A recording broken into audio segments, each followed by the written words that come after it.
I wonder if I can get a show of hands from the congregation. Has anybody here seen the movie The Lion King? Does that sound familiar to you? Could you raise your hands? What about the movie Star Wars? Is anybody familiar with that story, like Return of the Jedi? Okay. I bring that up because those movies are very much true with what we're doing today.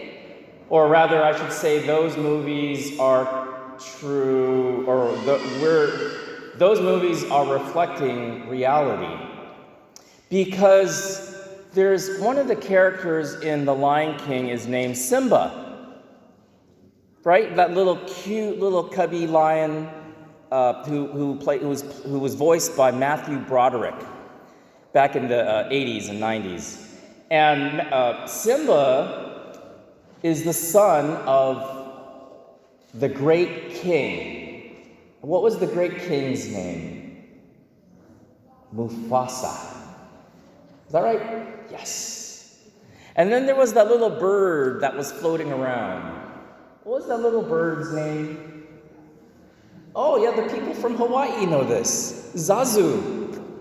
He's a very tropical-looking type of bird. But even with Mufasa, Simba, and Zazu, who are the good characters in the movie, you also have the bad character. And the bad character in the movie's name is Scar, voiced by Jeremy Irons. And Scar wants to take over the kingdom of Pride Land. And guess what? Scar does that, right? He takes over the kingdom and literally all hell breaks loose. Everything starts to fall apart when Scar takes over. And what happens to Simba? He's chased away by the hyenas. He's exiled. And he's taken care of by those two little creatures, Pumbaa and Timon. And eventually, Simba gets older and grows and sings, Hakuna Matata. It's a wonderful thing. You don't need to worry about things. Eventually, his future wife, what's her name again? Nala comes searching for food and finds him. And she reminds him who he was. And what does Nala do? She brings him back to Pride Land and he battles Scar. And he wins the day and he establishes the kingdom in Pride Land. And there's a happy ending. And one character that was very helpful with this was that kung fu monkey dude, right? Rafiki. I mention all this because that is the story of creation. That is the story of the tribe. That is the story of the kingdom. And for these little ones who are being baptized today, that's the start of the kingdom. Because what happened at the beginning of time? God created the world to be good in the book of Genesis. He created Adam and Eve. And he said, look, you have everything on this earth except for that one little tree right there. You can't touch that tree.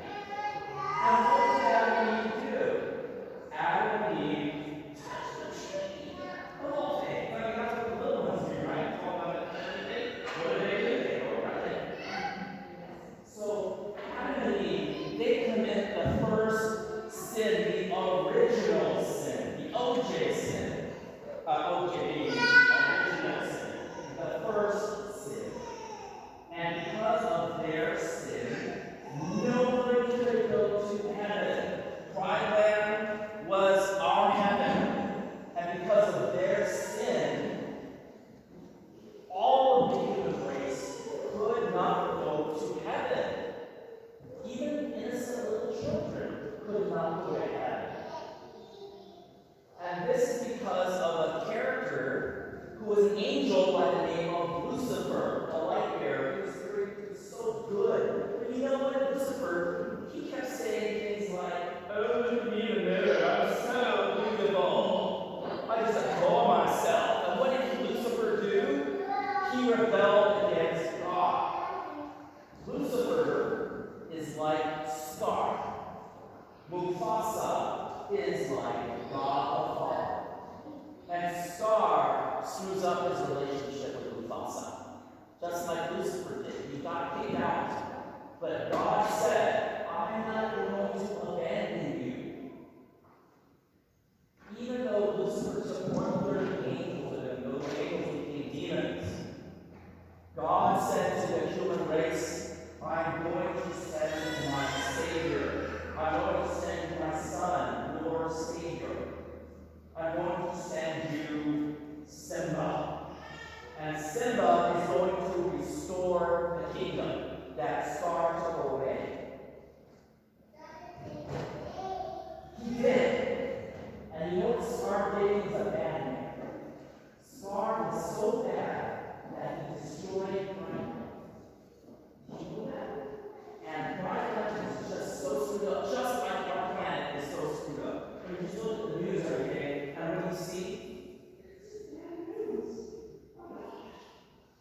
That's the human race.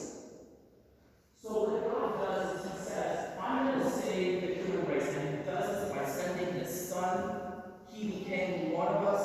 He died on that cross. Then 3 days later, he rose from the dead. And when Jesus was with us, he established his Holy Catholic Church. He gave us the 7 sacraments. And then he said, "Go and make disciples of all nations, baptizing them in the name of the Father, and of the Son, and of the Holy Spirit." And that's what we're going to do. Baptize them in the name of the Father, Son, and Spirit. Because Jesus was like Simba, or rather, Simba was like Jesus. And he came and fought for the heads of Hernandez and Scar and restored Rite. This is important to know the story, because if we don't know the story, this baptism isn't going to make sense. And, you know, because Secretio, who was trying to Ewoks, the story, and Han Solo, enslaved the part of the tribe, Secretio eventually said, "Wonderful, we are now part of the tribe." But you and I are not just members of the tribe of the Ewoks. We're members of the tribe of God. And how does that happen? Through baptism. Because baptism washes away original sin, and you become royalty. And that's what Matthew read. And that's what Lisa proclaimed. That's what Matthew read from the letter of Peter. You are a chosen race, a royal priesthood, a people set apart. You're royals. When I put chrism on the babies in a few minutes, that chrism smells so beautiful. That chrism, it represents being royalty. They're going to be a prince of the kingdom or a princess of the kingdom. And if God is the king, we are princes and princesses of the kingdom, and we are entitled to heaven. Scar, the devil, has no hold over us. And that's what baptism does. I want to tell you a little story here about this family here. Because Stephanie was actually, before I was ordained, many moons ago after college, I taught at her high school. What was that, 20 years ago? Oh my gosh. And I had about students or so in high school or different grade levels. And so we're just I'm going to kind of roast this. I'm not going to talk about this. But what happened in high school? It was totally different.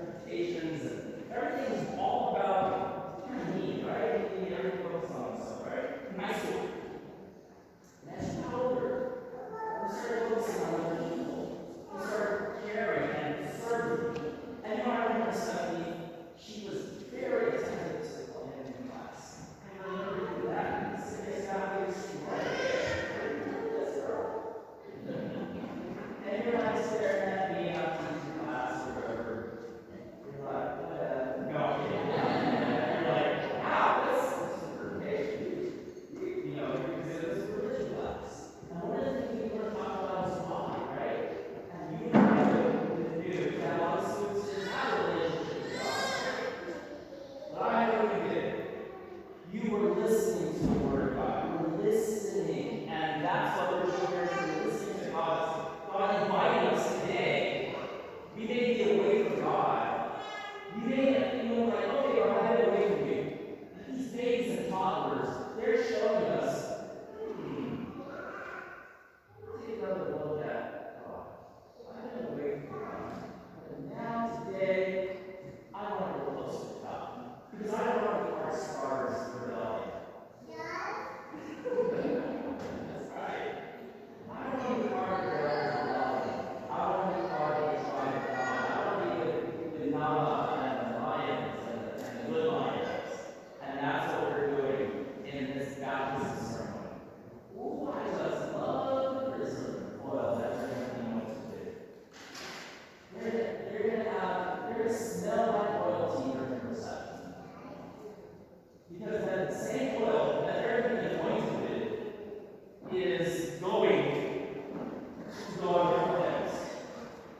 The same oil is the same oil that we use for priests when we ordain priests. The same oil is when we receive that confirmation. The same oil is what kings and queens are anointed with.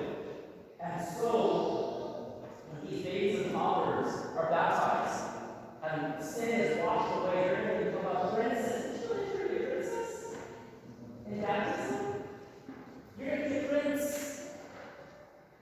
And all of us who are baptized are going to be like that, just like in Not Pride Land, in the cartoon, but in the real movie of life that is your life and my life. And so, dear brothers and sisters, let's remember the words that Miss Lisa read when she proclaimed, "The Lord is my shepherd. There is nothing else that I shall want."